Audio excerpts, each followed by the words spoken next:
Hi everybody, it's Az here from HeelvsBabyface, and I'm joined today by the lovely Lazy Peon. I don't know if I should say lovely when it comes to laziness.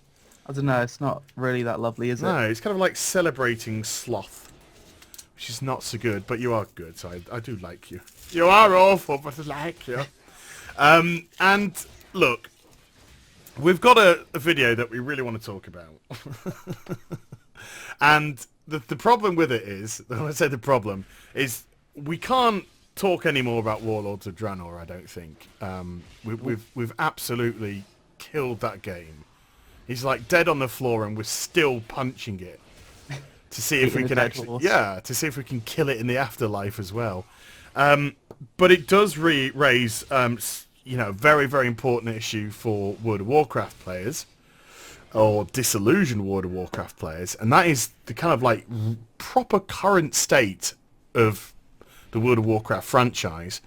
And then of course with Legion coming out in several months' time, so we're in this period of horrific limbo again. Where does the game really go from here? So we thought we'd have a chat about it.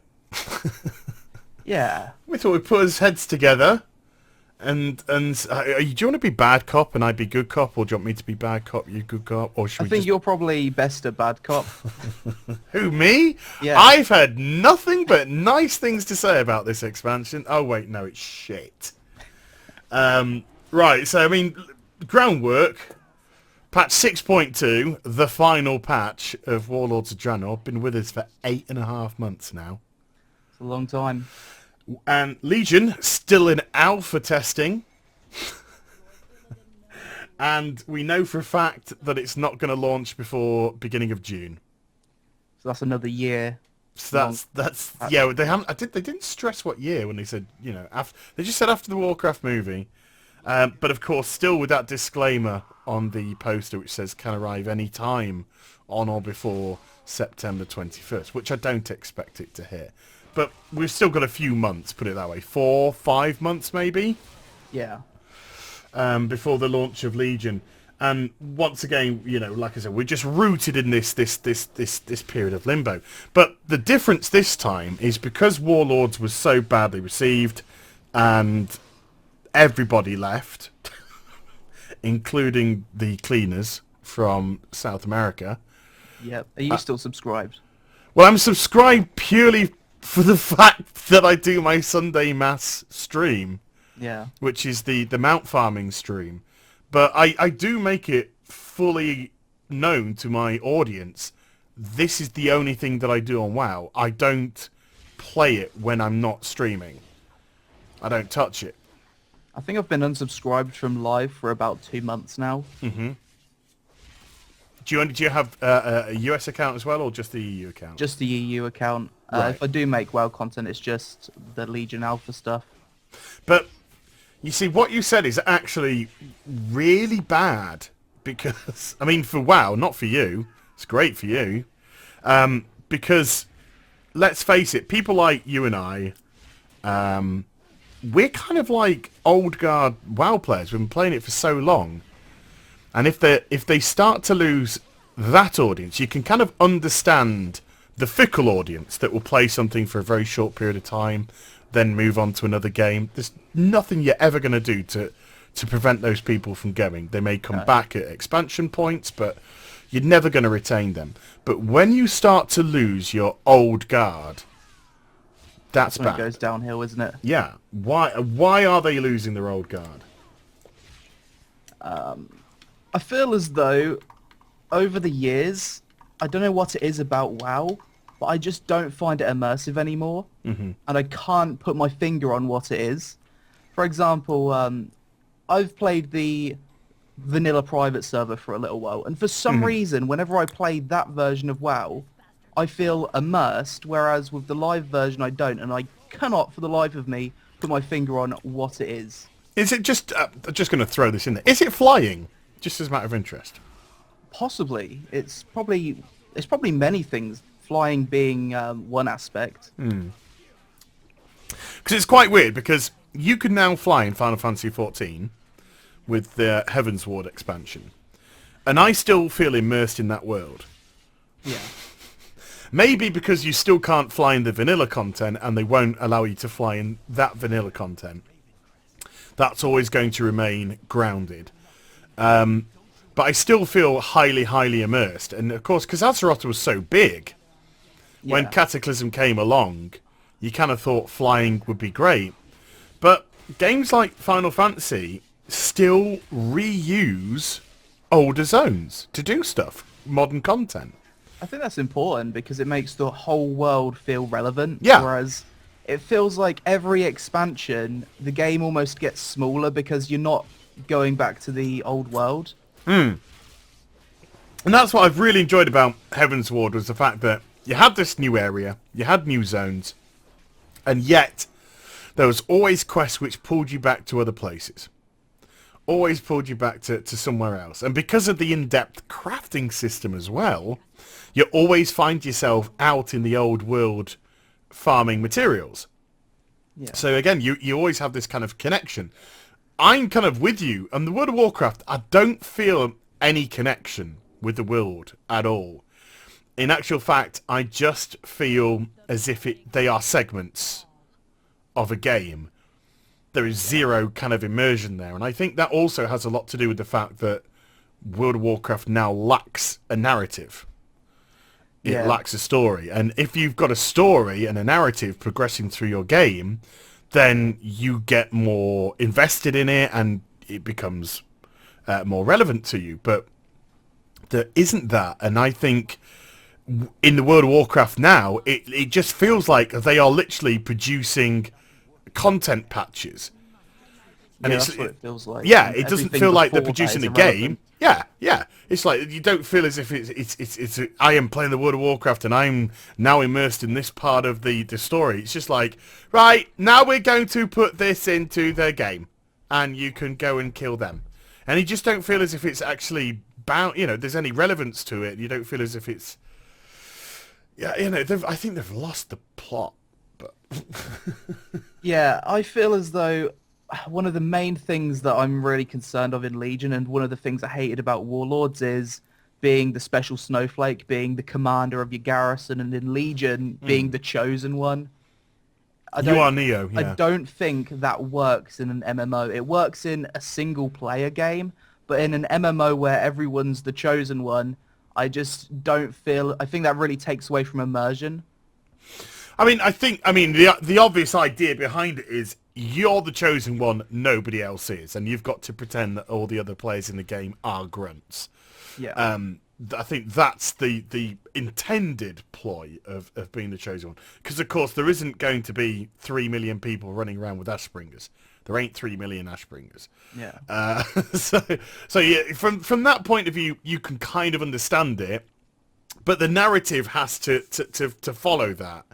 But it doesn't. It's like, tiny bit of narrative, you get the Ashbringer, you're the chosen one, and then you are then just farming goats for 2 months. Still go out and do those monotonous tasks. You're the chosen one, but you'll still be sorting through pig shit to find random fucking things for a quest giver. Yeah, find my key. How about you go fuck yourself and you find it yourself?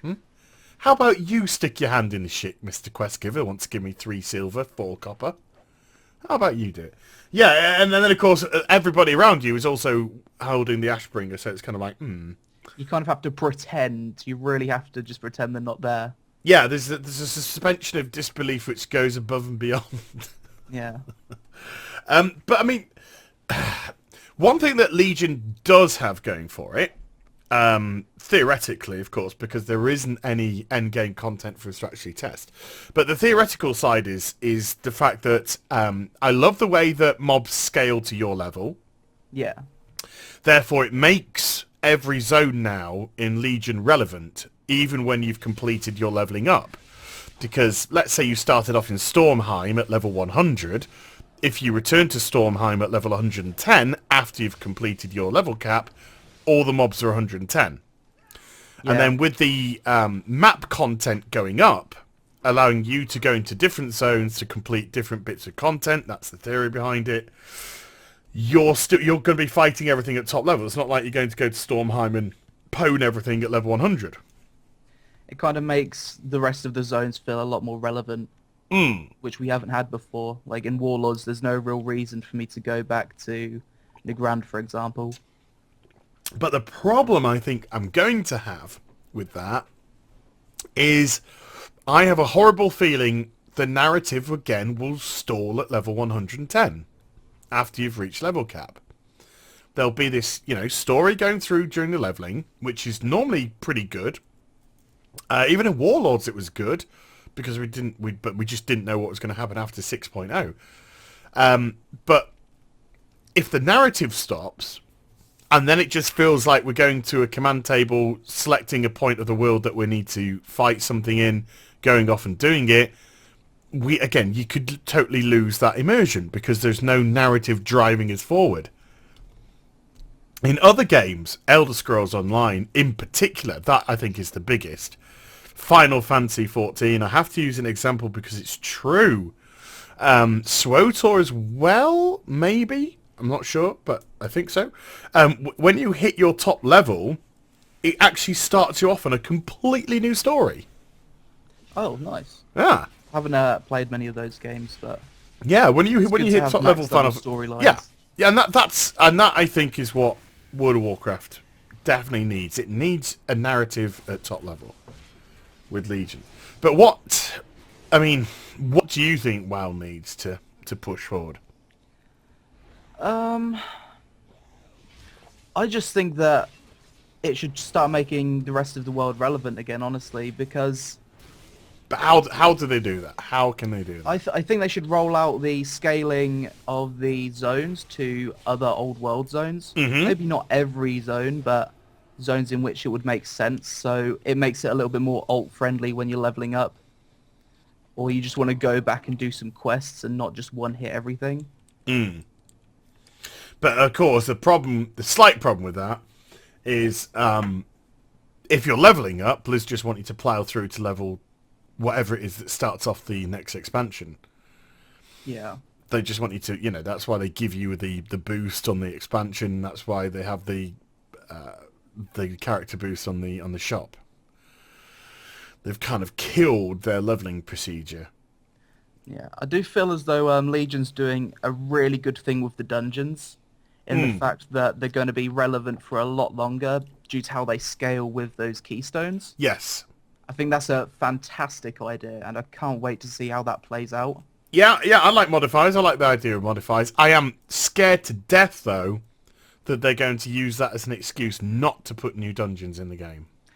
Yeah, but it could also work the other way and give them an excuse to actually put more dungeons in the game in later patches because they'll still be relevant due to scaling and stuff.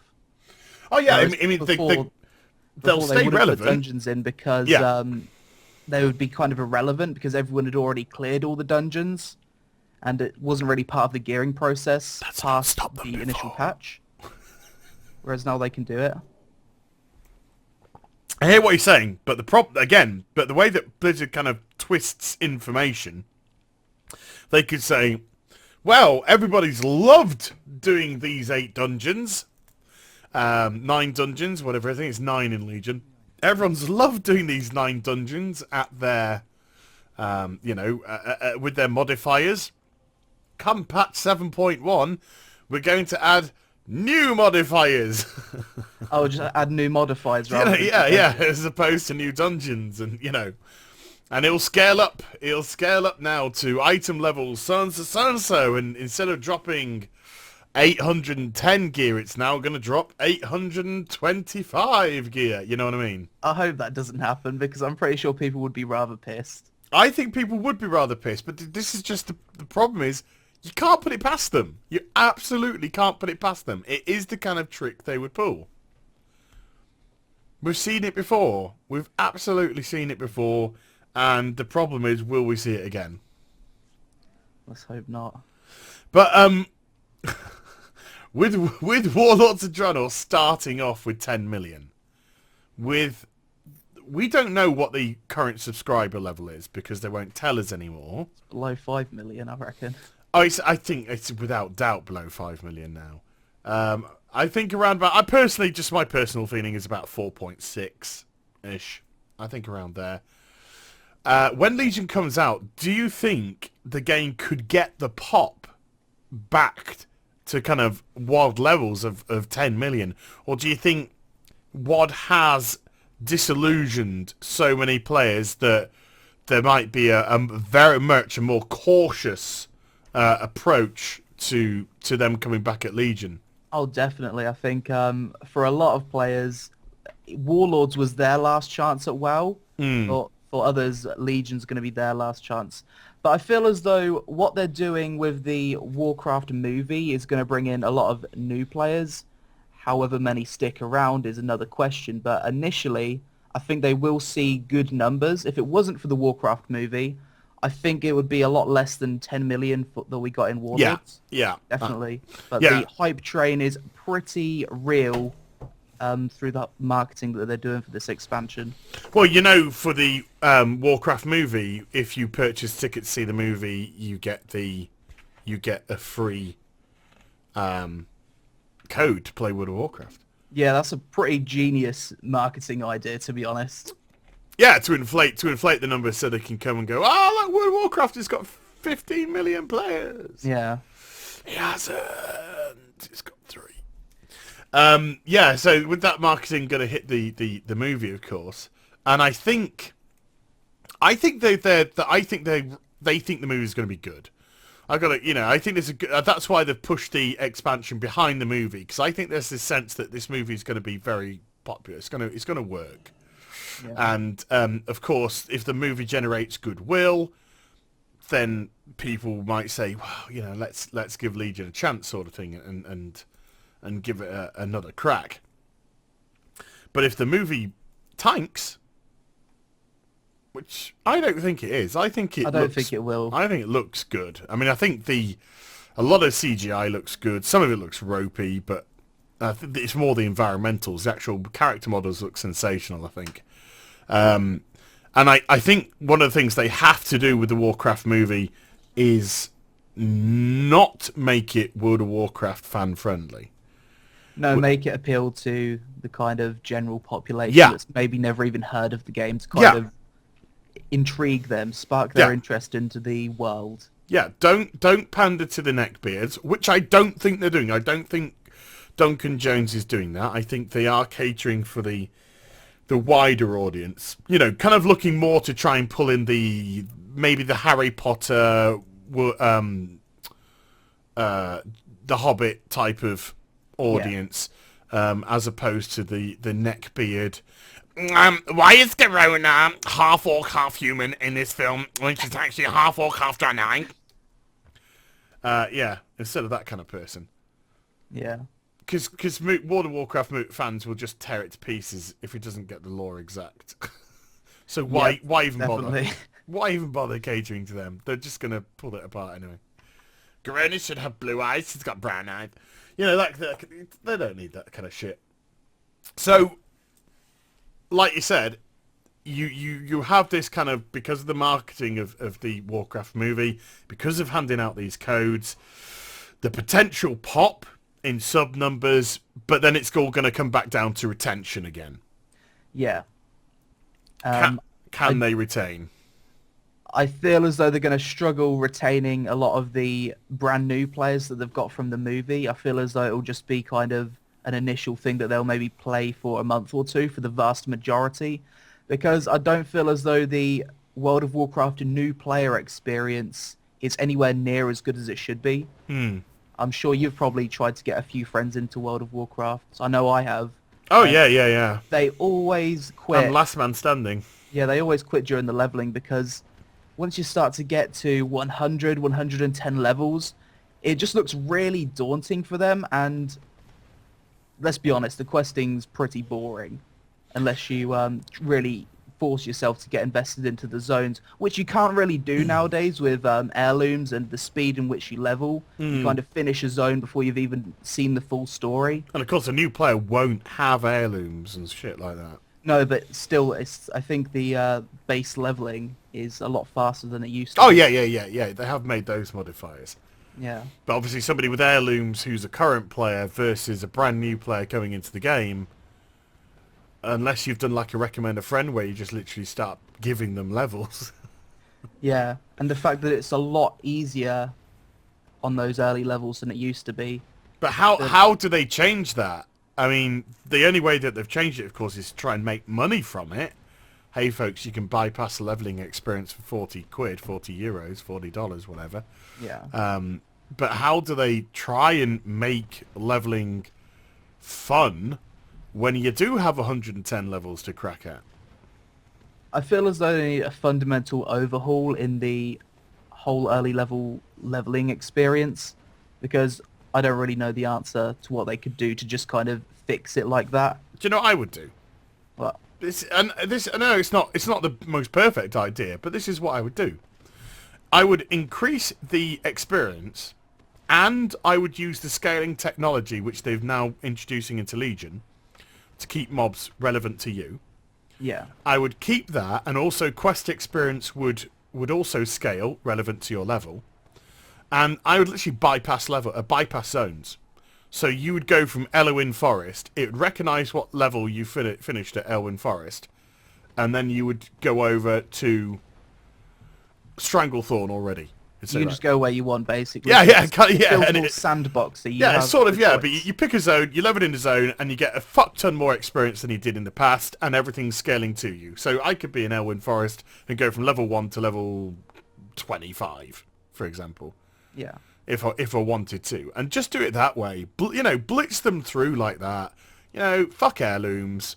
It's not perfect, but I think it's a lot better than what we've got now. Yeah, it's not perfect, but it's a way to kind of at least introduce players to 5-6 zones. Yeah, it at least gives players a little bit more player choice, and it allows them to experience the full story of the zone if they want to. Exactly. You don't have to do anything too major with the experience, with the achievements or anything. That's by the by. But now you have this scaling technology. Utilize it, and put it into a leveling system where people can kind of blitz through, and then they do their whichever is the current expansion at the current expansions, kind of thing. Because if you do it that way, at least you're going to get an idea of how to utilize your abilities. Still, you're not going to be out in the cold as to how to use your abilities. Because they're culling those down anyway. Yeah. So you're not going to be overwhelmed by, oh no, I've had all these abilities thrown at me and now I'm level 100. What the hell do I do? Because of the way that they've culled the abilities now. I quite like that they do that, to be honest, because as a new player, it is quite overwhelming having a hotbar that's just filled with things that you don't really understand what they're doing. Well, I mean, there's still, they could have even gone further. I mean, Warlocks, we use Enslave Demon when Blizzard wants to use Enslave Demon, and it's still on our hotbar, but we just don't have the option to really use it anymore. There's no viable option for us to use it outside of when we're forced to by a quest, or a special event that allows us to. Yeah. And even ironically, even in the artifact questline for the Warlock, I think it's for the Affliction one, you're captured at one point, and you have to enslave the jailer. Yeah, I remember that bit. But it actually gives you a completely separate Enslave Demon action button to enslave the jailer. Well, that just shows how irrelevant it is. Exactly. So just get rid of Enslave Demon, Blizz, because it's not doing anyone any favour. But that's just a specific point. But you're absolutely right. There are still plenty of buttons there which could go. They really don't need to be there. Yeah. So, how do you think the World of Warcraft is going to fare in the future overall with all these new MMOs coming out? How do you think it stands in the overall MMO market currently? Going forward? Really weirdly, I was actually thinking about this a couple of nights ago, and I was thinking to myself, has WoW actually got to the point where it is showing its age in as much as its architecture? Not as much as its look, because I think the art department do an amazing job to still make it look, have its own unique feel and style that could hold up today in 2016. against all the other kind of, games out there. It has a different aesthetic. Yeah. But it's got great lighting, great textures, great shadows, all that kind of jazz, great character models, great animation, yada, yada, yada. But is it the back-end architecture of the game which is actually preventing the World of Warcraft from being innovative anymore? Possibly. And I've been playing a fair bit of Black Desert recently. Final Fantasy XIV is my MMO RPG of choice at the moment. It's the game I play the most. I've even had a little bit of sniff back at Elder Scrolls Online to see if there's any kind of fixes and changes there. And whenever I seem to go on a game like Final Fantasy or Black Desert being new, and don't get me wrong, Black Desert has its issues, which I've got videos coming out about that. But it's got its issues, but it's got its great stuff. And then Elder Scrolls, again, it's got some good stuff, it's got some bad stuff. But they have... so these games are displaying a lot more innovation as regards to their content. Yeah. And how to get people out into the world and how to get people to participate in events and all this kind of stuff. And World of Warcraft doesn't. And I don't know if that is a lack of developer ingenuity, or I don't know if it is the architecture which is now holding them back. Yeah, that's what I've been thinking as well, because it just lacks innovation compared to a game like Black Desert, for example. I don't feel as though when a new expansion's going to be announced for WoW that there's anything that's really going to surprise me. Yeah. And that's sad. I wish I could have that feeling again. No, it's exactly what I was thinking. There's stuff where you should look at and you go, that looks okay, that looks nice, but there's nothing that... sorry, it's not meant to be a pun, but there's nothing that wows you. No. There's nothing that makes you go, whoa, because it's kind of like, and scalable dungeons which have keystones. You're like, that's, it's a decent idea. That's nice. Yeah, that's okay. Yeah, seen it before in kind of other games as well. Yeah. Okay, you want to put that into WoW? That's great. But especially with the new breed of MMO RPGs. But this is what's really interesting, actually. You look at a game like Black Desert, you look at a game like Elder Scrolls Online, you look at a game like Final Fantasy, and you put them all on the left-hand side, and you put World of Warcraft on the right-hand side. All the games on the left-hand side are not ashamed to have depth when it comes to their content. World of Warcraft does have a problem with that. So when you do professions, crafting, explorations, all that kind of jazz on the left, they're an in-depth system that does involve time, does involve effort, does involve you not, sitting in your town, city, whatever, doing nothing but, oh look, I've suddenly gone from 0 to 700 in leatherworking in 30 minutes. You know what I mean? In the World of Warcraft, no. There's no depth anymore. There's no depth in professions. So how can people have any variation of endgame when there's no depth in their content anymore? I feel as though it's like that on purpose, because in these games like Black Desert ESO, when the casual player looks at these in-depth systems, they don't really want to dive into it too far, and I feel as though WoW is primarily trying to cater towards the casual audience, because that's the majority of people that play the game. That's how they make their money. So they don't want to scare people off. Like with Black Desert, it's a very complex game, and a lot of people look at it and think, oh my god, I'm going to have to read fucking hours worth of guides to understand this system. I think you felt the same way as well when you... Oh, I didn't have a fucking clue what I was doing. And it puts so many people off. So I feel as though, to a certain extent, they don't want to go down that route on purpose. But from Black Desert perspective, I don't think the issue was the complexity of the content. To me, the issue was the fact that the game failed to communicate it well enough to the player. That was the problem. There's nothing wrong with a game sort of saying, guiding you in a sense of, look, this is now available to you. This is how you can kind of look at it. This is how you can deal with it. It just kind of like says, look, there's a little bit of crafting, there's a little bit of sandbox, a little bit of PvP, whatever, fighting, fuck off. And it's kind of like, that's all well and good, but if you don't have structure, then shit can just fall apart, and it can become way too daunting way too quickly for an audience. Yeah.